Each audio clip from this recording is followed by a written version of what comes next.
তেলের এই সংকটকালীন সময়ে যদি আপনি অসাধু ব্যবসায়ী চিনতে না পারেন, তাহলে আপনি মানুষই না। আপনাকে এই সময়টাতে অসাধু ব্যবসায়ী চিনতে হবে। কিছুদিন আগে আপনি রোজা করেছেন না? কিছুদিন আগে আপনি তারাবি পড়েছেন না? কিছুদিন আগে আপনি নিজেকে শুধরানোর জন্য একটা মাস প্রশিক্ষণ নিয়েছেন না? তাহলে কেন আপনি 120 টাকা লিটার তেল আপনি 250 থেকে 350 টাকা নিলেন? আপনি কি মরবেন না? আপনার কি মরার চিন্তা নেই? আপনি এই হারাম টাকা কতদিন খাবেন? মানুষের সাথে প্রতারণা করে, মানুষকে ফাঁদে ফেলে টাকা আদায় করা, বাড়তি মুনাফা আদায় করা, এই টাকা আপনি কতদিন খাবেন? আপনি কত বড় লোক হবেন এই টাকা নিয়ে? আপনার কি মরার চিন্তা নেই? যেখানে সরকার নির্ধারিত দাম দেওয়া আছে, তার পরিবর্তেও যদি আপনি বাড়তি নেন, বাড়তির বাড়তি অর্থাৎ 1 গুণ থেকে 10 গুণ টাকা আপনি বেশি নেন, তাহলে আপনার এটা কি হালাল হবে না হারাম হবে? ভাই, অসাধু ব্যবসায়ী চিনে রাখেন, তাদের বাড়ি বাড়ি পোস্টার লাগিয়ে দেন, তাদের দোকানে দোকানে পোস্টার লাগিয়ে দেন যে 120 টাকার তেল 250 টাকা থেকে 350 টাকা নিয়েছে। মানুষ অন্তত চিনে রাখুক যে কারা অসাধু ব্যবসায়ী। ভাই, মরতে তো হবে, একদিন তো মরবেন। কতকাল খেতে পারবেন? হয়তো 1 মাস খেতে পারবেন, 2 মাস খেতে পারবেন, হয়তো 5 বছর খান। আপনি যে শরীরটা বানাবেন, এই শরীরটা নিয়ে তো একদিন কবরে যেতে হবে। মানুষকে এভাবে ফাঁদে ফেলছেন কেন?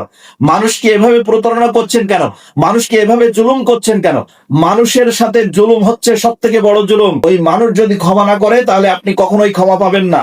আমার তো প্রয়োজন, আমার তো একজন বিপদের ভিতরে পড়ে আছে, হাসপাতালে আমার যেতে হবে, আমাকে অফিসে যেতে হবে, আমাকে চাকরির সুবাদে ছুটতে হবে, এখন তো আমার প্রয়োজন। আপনি 500 টাকা বললেও তো আমার নেওয়া লাগতেছে, কিন্তু আপনি এমনটা করবেন কেন?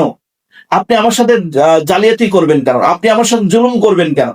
আপনি আমার সাথে বেইনসাফি কেন করবেন? আপনি 120 টাকায় কিনে নিয়ে এসেছেন, আপনি 150 টাকা, 40 টাকা, 30 টাকা বিক্রি করেন, সমস্যা নাই তো। কিন্তু আপনি কেন 250 টাকা থেকে 300, 350 টাকা, 400 টাকা নিচ্ছেন কেন? আপনার কত টাকা প্রয়োজন? আপনি কি এই টাকা নিয়ে গাড়ি বাড়ি দালান কোঠা দিয়ে আপনি কি সুখে থাকতে পারবেন? মানুষের সাথে জুলুম করেন না।